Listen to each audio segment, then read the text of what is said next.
Hello everyone. Bihar में जो भूमि सर्वेक्षण चल रहा है इसके अंदर बहुत सारी भांतियाँ लोगों के मन के अंदर हैं। बहुत सारे लोगों का सवाल होता है कि सर ये सर्वे कब तक चलेगा, कितना दिनों का ये सर्वे है, सर्वे हो भी रहा है या बंद हो चुका है। तो दोस्तों आज के इस वीडियो में वो सारी भांतियाँ जो है मैं क्लियर करने वाला हूँ एक एक करके, क्योंकि आपको पता है कि हर एक काम का एक स्टेप होता है, स्टेप बाय स्टेप सब काम गुजरता है। उसी तरह से सर्वे है। इस सर्वे में हमारा 22 स्टेप होता है, 1 से लेके 22 प्रपत्र होता है। 22 प्रपत्र में हमारा सर्वे कंप्लीट होता है।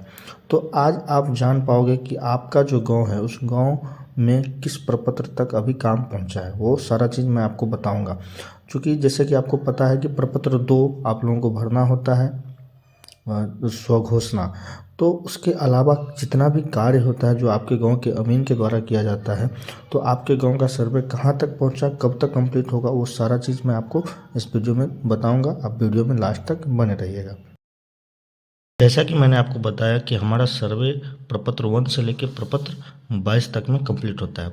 तो आपको बता दूं दोस्तों कि अभी सबसे पहले जो प्रपत्र 1 होता है वो उद्घोषणा होता है। जैसा कि आप लोगों को पता होगा कि सबसे पहला कार्य आप लोगों के गांव में जा के ग्राम सभा किया गया, तो उद्घोषणा का एक पार्ट था। उद्घोषणा मतलब कि रैयतों को सूचित किया जाता है कि उसके अंदर आपका जिम्मेदारी क्या क्या है, आपका कर्तव्य क्या क्या है।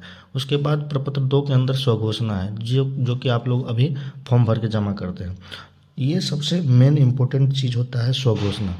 रैयतों का जो दायित्व होता है वो स्वघोषणा ही होता है, इसके अलावा आपका कोई कार्य नहीं होता है। उसके बाद का जो भी कार्य होता है आपके गांव के जो अमीन हैं वो सारा कार्य करेंगे।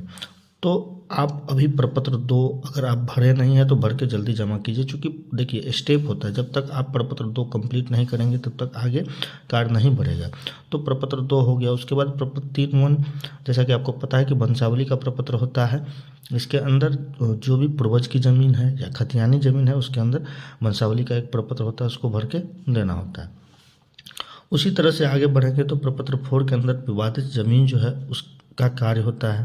प्रपत्र 5 के अंदर खतियान लेखन का कार्य, प्रपत्र 6 के अंदर खेसरा पंजी का कार्य, और प्रपत्र 7 के अंदर खानापुरी का काम होता है।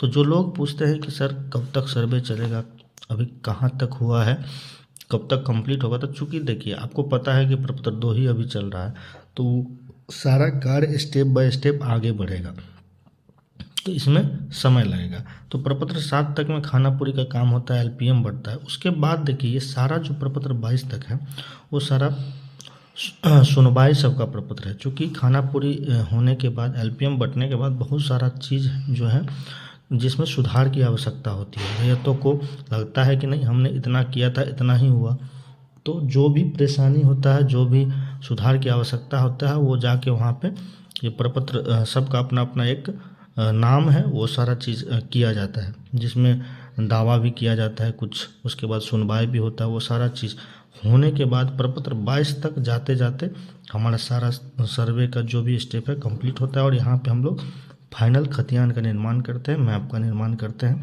उसके बाद आपका खतियान बन के रेडी हो जाता है। तो ये टोटल 22 स्टेप से गुजरने के बाद ही हमारा सर्वे कंप्लीट होगा। इसमें जैसे कि हमारे सरकार के द्वारा अभी निर्णय लिया गया है कि 2026 के दिसंबर तक कंप्लीट करना है, तो वो हमारा फाइनल सर्वे का डेट है। बाकी आपको प्रपत्र 2 जो है स्वघोषणा उसको जमा जल्द ही करना होता है। आने वाले आगे के वीडियो में हम आपको बताएंगे कि प्रपत्र 1 जो उद्घोषणा होता है उसमें रैयतों का दायित्व क्या होता है, आपका क्या दायित्व है उसको आप समझिए। उस दायित्व को अगर आप समझ लेंगे, आप अपना दायित्व पूर्ण कर लेंगे, तो बाकी आगे का जो कार्य है आसानी से हो पाएगा। तो आज के लिए इतना ही दोस्तों कि कितना स्टेप में हमारा कार्य होता है वो हम आपको बताना था। बाकी मिलते हैं नेक्स्ट वीडियो में।